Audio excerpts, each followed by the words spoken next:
नमस्कार सखींनो, आपली दुनिया चॅनलवर आपले स्वागत आहे. हे बघा, मी आज फिरायला गेल्यावरती ही टाकळ्याची भाजी किंवा याला तरवट्याची भाजी असे म्हणतात. तर ही भाजी पावसाळ्याच्या सुरुवातीलाच येते आणि जेव्हा ही एकदम कोवळी कोवळी असते ना त्यावेळेसच ही भाजी करतात.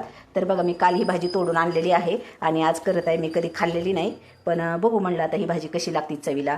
तर अशा रानभाज्या आहेत ना, ह्या पावसाळ्याच्या सुरुवातीला जे येतात ना त्या वर्षातून एकदाच येतात. तर सखींनो, नक्की एकदा ह्या वर्षातून खाऊन घ्यावे, जेणेकरून याची आपल्या शरीराला खूप असे फायदे आहेत. तर बघूया, मी आज ही भाजी करते, चवीला कशी लागते काय नाही ते सांगते तुम्हाला. तर मी आता ही भाजी घेतलेली आहे, ह्यामध्ये मीठ टाकून ही भाजी 5 मिनिटांसाठी बुडवून ठेवणार आहे, जेणेकरून यावर जी कीड माती वगैरे आहे ना ती निघून जाईल. मग ही मिठाच्या पाण्यामध्ये 5 मिनिटासाठी ठेवून देते.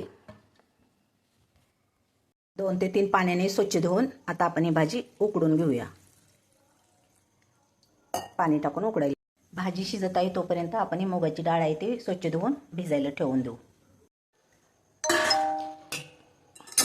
भाजी शिजलेली आहे तर आपण पाणी काढून घेऊ.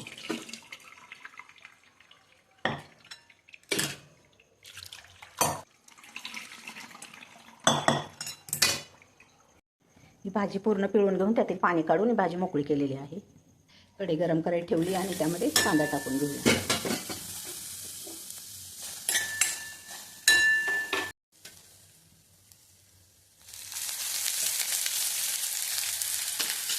तेल टाकून घेतले. कांदा आपला लालसर भाजलेला आहे. आता तेल टाकून घेतले आहे.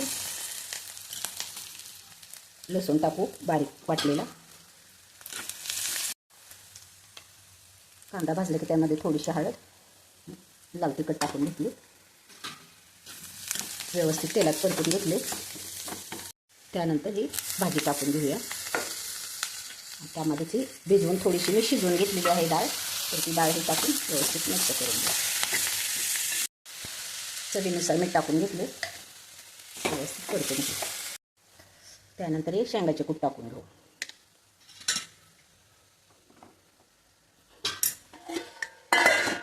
पाच मिनिटासाठी झाकून ठेवूया.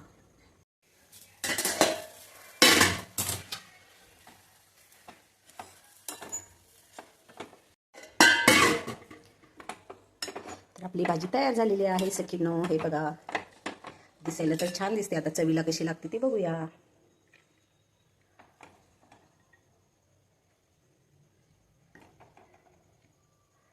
बघा, ही आपली टाकळीची भाजी किंवा तरवट्याची भाजी आहे.